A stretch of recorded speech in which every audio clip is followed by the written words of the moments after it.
Buo na po yung quarterfinals cast dito sa PBA at yung top 4 teams ang merong twice to beat advantage.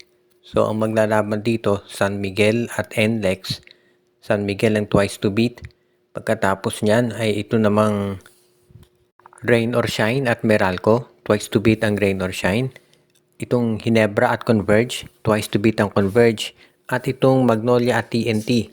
Kung saan twice to beat ang TNT tropang 5G. Dahil dito, makikita natin na very interesting itong matchup na mangyayari at halos parehos lang to dito sa nakaraang conference. Na parang nagpalit-palit lang ng pwesto yung ibang teams pero yung cast ay halos pareho din. So sa ngayon, mukhang kung titignan natin dito, itong San Miguel at NLEX, kahit na tinalo ng NLEX ng San Miguel doon sa una nilang paglalaban sa eliminations, underdog dito NLEX dahil nga syempre 9 game winning streak ang San Miguel at itong NLEX medyo ang laki ng binagsak nung laro talaga nila. Samantala naman itong sa Rain or Shine at sa Meralco, medyo dikit yan siguro pero dahil itong Meralco lately maganda nilalaro, yun nga lang yung twice to beat advantage ng Rain or Shine, medyo malaking bagay yan. Ang magiging interesting talaga dito yung labanan ng TNT at Magnolia at yung sa Hinebra at Converge. Itong Converge tinalo ang Hinebra doon sa eliminations kung natatandaan ninyo. Pero ngayon, twice to beat advantage pa Converge. Pero syempre, iba laro ng Hinebra pag playoffs. At itong sa TNT versus Magnolia, maganda ring laban yan. Kaya aabangan natin kung magiging isa nga to sa mga sabihin nating i-anticipate na matchups. Syempre, dahil nga meron tayong tinatawag dyan na bilog ang bola, hindi natin masasabi kung anong magiging outcome dito. Pero maraming fans talaga naniniwala na magiging exciting itong darating na quarterfinals ng PBA. Bago mag-umpisa itong quarterfinals ay mukhang humabol ng trade itong San Miguel at itong Titan Ultra. Ayon dito sa lumabas na report, ito raw Titan Ultra ay ite-trade itong si Jeyo Ambohot dito sa San Miguel Beermen. Mukhang interesado ang San Miguel na kunin to si Ambohot dahil naghahanap sila ng isang stretch 4 na 6'8 na mayroong 3-point shooting. Kaya nga hindi na ako magtataka kung maaprubahan ito. Ito naman si Ambohot hindi masyadong ginagamit ni Coach Adel. Kaya nga sa tingin ko magiging maganda talaga kung ito'y mapunta na lang sa San Miguel. Doon magkakaroon siya ng playing time. Hindi pa maliwanag kung sino magiging kapalit nito pero malamang si Andreas Kahilig. Parehas lamang na laro itong si Kahilig at itong si Ambohot. Ang pinakaiba lang mas matangkad to si Ambohot at mas matanda to si Kahilig. So baka yan ang dahilan kung ba't ito gustong makuha ng San Miguel. Kung sakasakali na matuloy nga ito, maganda to para dito sa development ng San Miguel frontcourt. Lalo na tinaasahan ng marami na sila talaga yung magiging favorites dito. Pero sa tingin ko, mukhang magiging maganda talaga kung itong San Miguel Beer ay makuha si Ambohot para mas maging malalim yung kanilang 3-point scoring. Yan yung aabangan ng marami kung anong gagawin naman ng ibang teams para makapag-match up dito. Kung sakasakali na maaprobahan ito ng PBA Trade Committee, asahan natin na mag-uumpisa yung playoffs ng San Miguel na dando na si Ambohot sa lineup nila at magagamit na to ni Coach Leo Austria dito sa kanyang rotation. So isa yan dito sa mga posible na mangyari bago mag-umpisa yung playoffs at hindi natin kailangan maalis yung posibilidad na baka yung ibang teams din ay gumawa ng hakbang para sila din ay magkaroon ng mga dagdag na mga players. Dahil syempre kung ikaw naman itong Barangay Hinebra, for example o kahit itong Converge at nakita mo nagpapalakas ang San Miguel, gusto mo syempre na ikaw ay makasabay din pagdating sa mga ganitong sitwasyon dahil syempre gusto mo mag-champion. Mukhang gaganti na itong si Coach Tim Cone dito kay Delta Pineda dito sa kanilang magiging match-up. Alam natin na nagkaharap ito ng eliminations at hindi nagustuhan ni Coach Tim Cone yung ending kung saan tumira nga ng last second shot itong si Juan Gomez de Leaño kahit decided na yung outcome ng laro.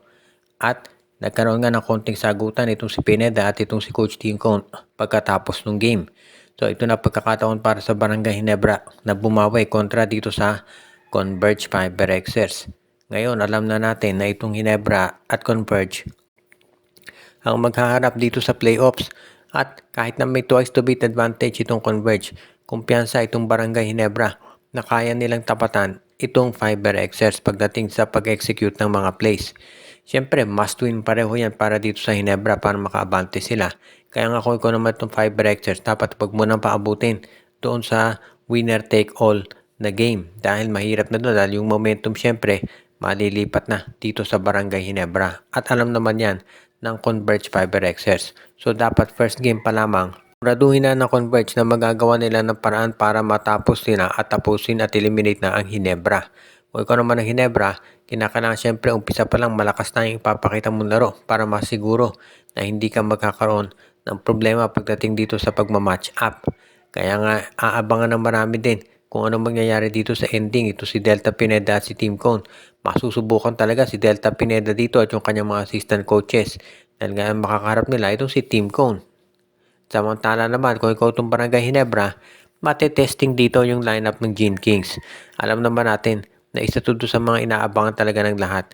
Dahil kung ano man ang mangyari sa Ginebra, baka magkaroon ng pagbabago pagdating dito sa kanilang roster. Dahil kung alam na natin na ang Ginebra maraming nawala na mga players dyan.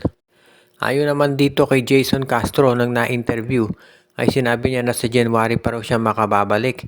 So malamang pagkatapos na nitong Philippine Cup talaga makapaglalaro itong si Jason Castro para dito sa TNT Tropa. Ibig sabihin second conference na balik nito. Sa ngayon naman okay ang laro ng TNT dahil nandyan nga itong si Jordan Heading at si Rain ng Batak bilang mga guards nila. Pero syempre iba pa rin pag nandyan si Jason Castro. Alam naman natin ang laro ng TNT kapag nandyan itong si The Blur. Kaya nga aabangan pa rin natin yung pagbabalik niya. Medyo matagal-tagal nang nawala itong si Castro dahil doon sa kanyang mga samot-saring injury. Pero umaasa pa rin si Coach Chot Reyes na maganda maipapakita nito kapag siya ay sumali na dito sa tropang 5G. Sa ngayon, itong TNT ay inaasahan natin na magiging mahigpit yung labanan nila sa Twice to Beat dito sa Magnolia Hotshots.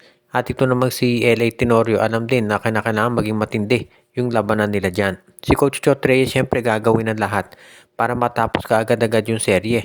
Dahil inaasahan nila sa semifinals magiging mabigat din yung labanan dyan. Pero of course, kung ikaw naman itong si Coach Chot Reyes, alam mo na ang number 1 dyan dapat gawin ay siguraduhin na as soon as possible, huwag na paabutin doon sa winner take all yung labanan nila. Dahil kapag umabot sa ganung party, medyo mahihirapan ng TNT dahil yung momentum mapupunta sa Magnolia. Kaya kung ikaw naman itong TNT tropang 5G, as much as possible, gusto mo, sabi nga tapusin na yung serye. At alam naman natin na yung TNT nandyan yung mga tinatawag na pyesa para ito'y magawa. Dalawa to sa mga powerhouse team sa PBA, kaya aabangan natin kung sino yung mananaig dito. Kung ikaw naman ang TNT, alam mong medyo mahigpit yung magiging labanan dito ngayon dahil nga medyo kulang sila sa players. Pero pagdating naman dito sa fighting spirit, nandiyan pa rin itong tropang 5G at alam natin magiging matindi yung labanan. Binabati natin yung ating mga taga-subaybay na sila Michael D., Anthony Alon, Monde Guzman, Dexter Domer, si Katsakino Dukusing, si Ireneo Salangsang, Malyari Mascarillas, Joshua Giray Espejo at Rosales family, Jonel Alagon at yung iba pa.